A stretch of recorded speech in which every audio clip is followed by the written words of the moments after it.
So you're ready to rock the world with your new business but can't cope with the sheer amount of skills required? So what do you do? Let's find out.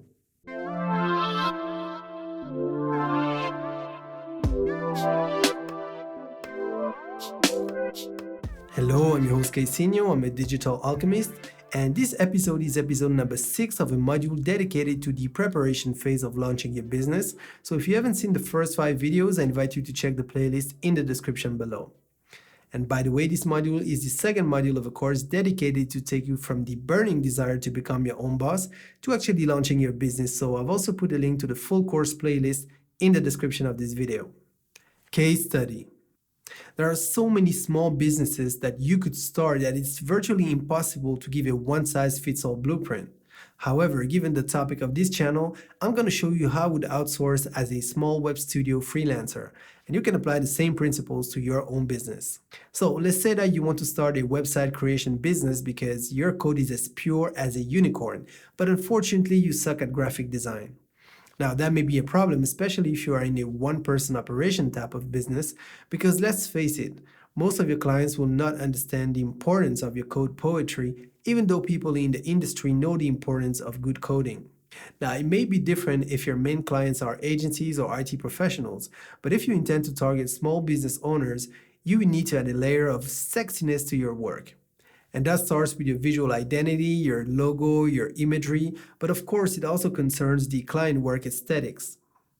Now, the website creation business is a business that I know well, and I've seen that over and over. Websites that are technically perfect, but that look like they were from the past. And on the other way around, sexy looking websites with ugly code that would give goosebumps to any respectable developer. So the example could go both ways, but for the sake of this video, I'll keep the angle of the web developer that suck at design. Where to outsource? The thing is, a web developer is first and foremost a developer, not a designer. Sounds silly, I know. Now, there are more and more hybrid profiles, but usually when it comes to this type of industry, you are either more of a developer or more of a designer. In agencies, people work in teams, so the final work is optimized code-wise and design-wise. But if you plan on freelancing, having your own team for a fraction of the cost is your best strategy. Now, hiring a team when starting out is usually out of the question, so where do you outsource or find partners to build a team? 1. Outsource on dedicated platforms. Outsource on dedicated platforms such as Upwork, Freelancer, Fiverr, 99 Designs, and the list goes on. And by the way, depending on what you do, where you live, and your target market, you may yourself want to be listed on those sites. Now, personally, I tried some of those sites and it's hard to draw conclusions. It's really you and your luck. Things can be awesome or can go sideways. But if you hire someone from these platforms, I would definitely check their credentials outside of those platforms when possible, such as on social media, forums, and so on. 2. In online communities. Nail down the best communities that are linked to the skill that you're looking for. For example, if I was developing WordPress websites and looking for talented web designers to develop my business, what I do is I do my research about the best online resources about web design for WordPress, like authority websites, forums, and Facebook groups. And then I join a few of these groups, and then I would start making contact with the group leaders and ask them to recommend the most talented and easygoing members. I'd read the discussions, check the portfolios, and basically hang around until I'd made up my mind about a few possible matches. Then I would contact those people and test them on small tasks. As an entrepreneur, you would need to listen to your intuition, so at one point, I would trust mine and continue the collaboration with the chosen ones. 3. In local business groups.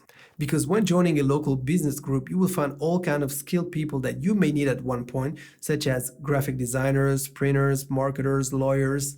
You name it.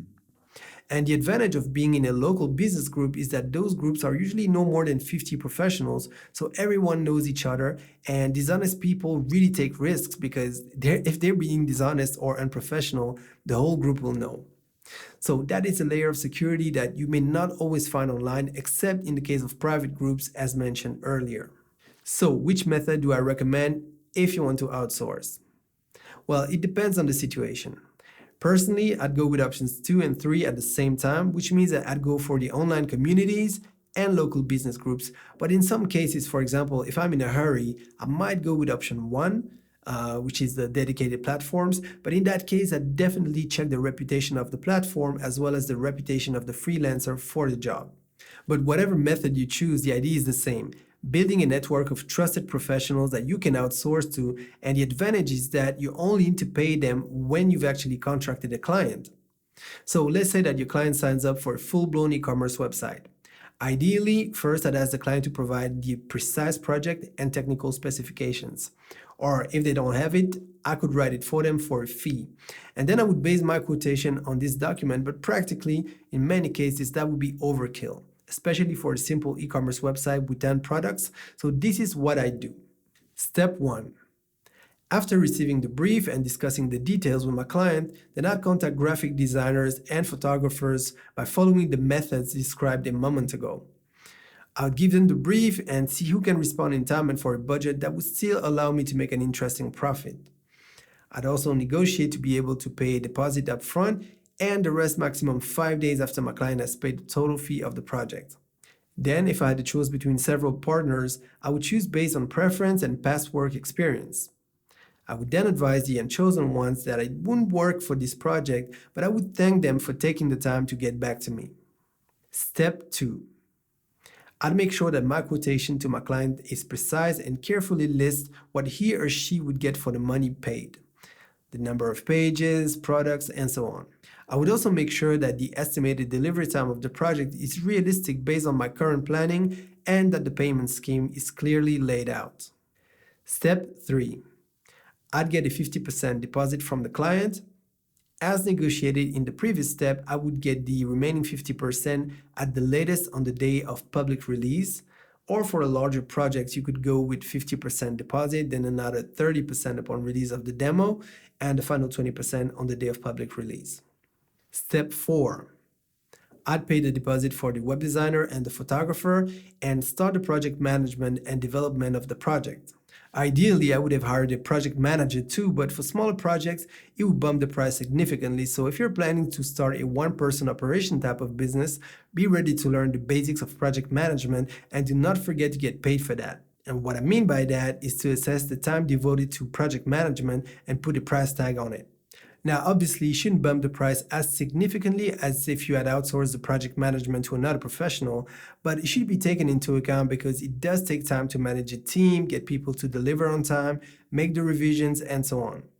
In my case, when I work with a team, I use Trello as my tool of choice. Now, if you don't know Trello, well, you should. It's so far the easiest and most productive tool that I've used for project management. And although it doesn't come with all the bells and whistles of more complex solutions, to me, it works way better. And by the way, this video is not sponsored in any way by Trello. I just love their product. And the good news is that their free version is just great and you can start working with it literally in seconds. So I've put a link in the description of this video. So if you didn't know Trello, now you know. And if you're looking for a premium tool, another tool that I like is called Notion, and you'll find a link in the description of this video. And basically, Notion is like a database that allows you to do a lot of stuff. It's a bit like Trello, but somehow different, so you really have to try it for yourself to see which one you prefer. And by the way, this video is not sponsored by Trello nor by Notion. I just happen to love these products. Step 5. I deliver the product demo and proceed to the revision. And by revision, I mean a session in which you would address the changes asked by the client after testing the demo. Now, in my experience, you should always precisely put the maximum time devoted to a revision in your quotation. Because if you don't, you might find yourself working 27 hours for free like I did because the client was actually a company composed of a board of people with very different opinions. So I strongly advise you to precisely write the maximum time devoted to a revision, the number of revisions included in your offer, the nature of the revision. For example, it could be something like one revision of a maximum 3 hours of minor corrections and bug fixing of the published demo only. This revision does not imply new or heavy development. That will help you keep the project on track time-wise and budget-wise so that you still make a profit margin after paying the professionals that you're outsourcing to while keeping your clients happy. When conditions have been clearly defined from the beginning, usually your clients will understand the limits, and should they need more revisions, you could always quote them and charge for extra work as long as it was clearly stated in your proposal. So I hope that this video helped you understand how to outsource based on your projects and create teams effectively. At the end of the day, it gets easier to outsource when you know the people you outsource to, and you only get to know them project after project. Now, I'd like to know about your experience with outsourcing. Let me know in the comments, and by the way, you'll find the companion blog article with all the links on my website, Kaycinho.com, so I've put a direct link in the description of this video. Now, if you like this video, please give it a thumbs up as it really helps growing this channel, and if you know someone that could benefit from it, please share it now. Now, if you want to brand, market, and grow your business in the digital age, make sure you subscribe and smash the notification bell so that you never miss a share of digital alchemy.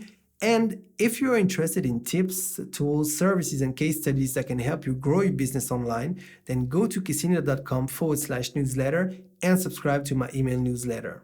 So that's it for this video and for the preparation phase module, which was the second of 5 modules that take you from the burning desire to become your own boss to actually think, prepare, create, launch, and finally refine and let your business take off. If you've watched all 6 episodes of this module, then you've just completed the second module, and in the next one, we'll tackle the creation phase of your new business life. So I hope you enjoyed it, and in the meantime, don't forget to invest In your success.